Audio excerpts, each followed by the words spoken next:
दोस्तों, क्या हुआ जब 5000 साल बाद रामेश्वरम के समुद्र में मिला मेघनाद का पार्थिव शरीर और जिसने भी यह नजारा देखा और इस चमत्कार के बारे में सुना, उसके रोंगटे खड़े हो गए।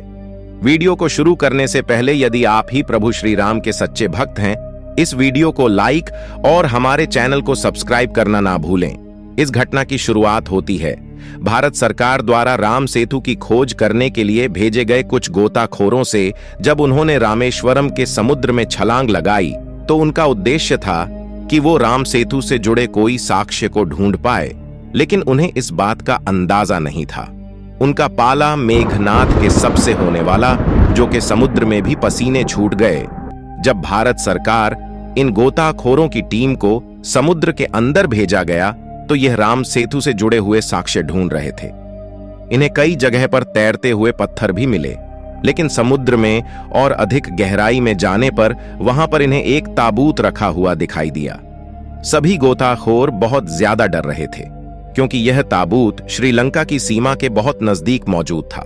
लेकिन सबके मन में यह आश्चर्य था कि कहीं ताबूत के अंदर सालों पुराना खजाना तो नहीं।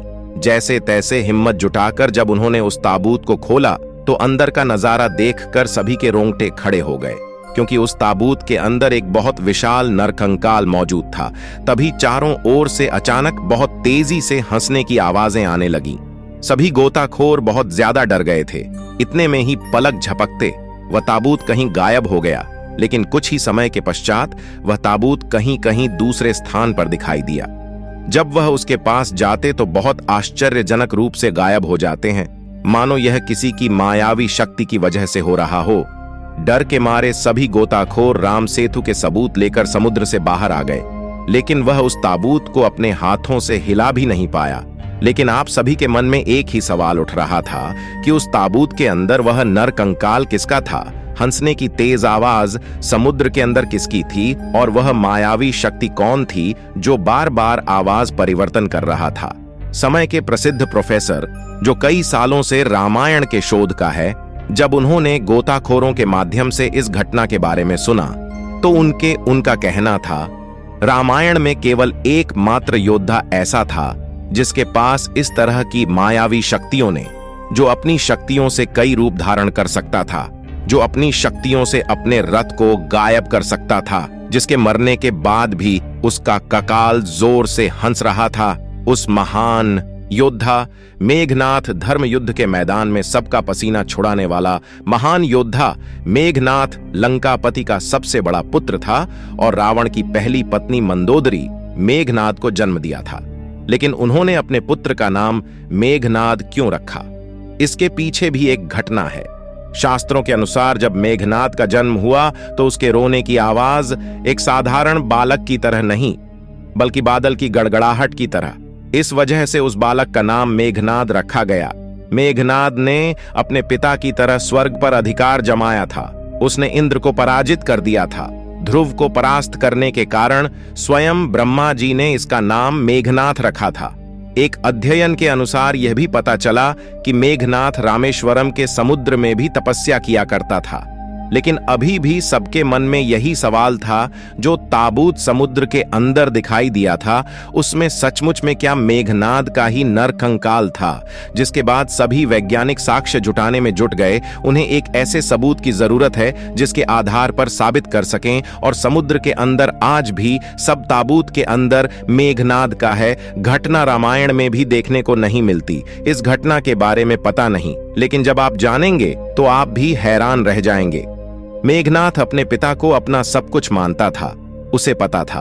तब उसने कहा कि पिता को ठुकराकर अगर मुझे स्वर्ग नहीं चाहिए। लक्ष्मण ने मेघनाद का वध किया तो लक्ष्मण जी ने उसके धड़कन शरीर से। उसके बाद प्रभु श्री राम ने मेघनाद का शव अपने दूतों के हाथों होगी नोटों को सौंप दिया था। श्री राम मेघनाद की मृत्यु की सूचना उसकी पत्नी अर्चना कर देना चाहते थे। मैं अगर आपकी ऊर्जा को बाण के द्वारा सुलोचना तक पहुंचा दिया। पति की मृत्यु हो चुकी है, जिसके बाद सूचना नहीं ब्राह्मण को टक्कर मार दी और अपने पति को समझाना चाहा। सुलोचना रावण से बोले कि महीने घर में ना जाने में आप अपने पति के साथ सती होना चाहती हूं। तब रावण का कहना था कि तुम कुछ देर और इंतजार करो। मैं मेघनाद का से शत्रुओं के सिर के साथ लेकर आऊंगा। लेकिन सुलोचना को रावण की बात पर बिल्कुल भी विश्वास नहीं था, जिसके बाद मंदोदरी ने सुलोचना को सलाह दी कि तुम राम के पास जाओ, बहुत दयालु हैं, वह तुम्हारी बात जरूर सुनेंगे। और जब सुलोचना प्रभु श्री राम के पास पहुंची तो कहा कि राम, मैं आपकी शरण में आई हो, मेरे पति का सर मुझे लौटा दीजिए ताकि मैं सती हो सकूं। राम सुलोचना की दशा को देखकर दुखी हो गए और कहा कि मैं तुम्हारे पति को अभी जीवित कर देता हूं। सुलोचना ने कहा कि मैं नहीं चाहती मेरे पति जीवित होकर इस संसार के कष्टों को भोगे। मेरे लिए सौभाग्य की बात यही है कि मुझे आपके दर्शन हो गए। मेरा जन्म सार्थक हो चुका है। अब मेरे जीवित रहने की और इच्छा नहीं है मुझे। बस आप मेरे पति का सर दे दीजिए, मैं खुशी खुशी सती हो जाऊंगी।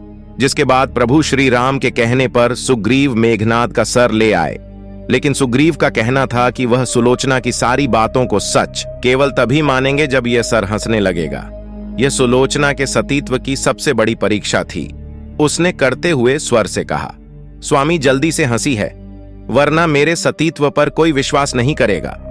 इतने में ही मेघनाद का कटा सिर जोर जोर से हंसने लगा और सुलोचना अपने पति का कटा सिर लेकर पुनः लंका लौट गए। और दोस्त कहते हैं कि इस पूरी घटना के बाद मेघनाद के शरीर को एक ताबूत के अंदर रखकर रामेश्वरम समुद्र में उस स्थान पर रख दिया गया जहां उसकी तपस्वी भूमि थी, जिस स्थान पर वह तपस्या किया करता था। और उसी समुद्र में सुलोचना भी उसके साथ सती हो गए। लेकिन एक बात से सभी लोग अनजान थे, सुलोचना की सभी तो से मेघनाद के कटे हुए सिर में एक बार पुनः जान आ गई थी और वो हमेशा हमेशा के लिए अमर हो गया था। गोताखोरों को रामेश्वरम के समुद्र में जो ताबूत मिला, उन्होंने वो सचमुच में मेघनाद का ही था, लेकिन जो हंसी की आवाज थी मेघनाद को ही थी। आज भी बहुत बड़ा आश्चर्य बना हुआ है, क्या को समुद्र के अंदर आज भी मेघनाद का राज है।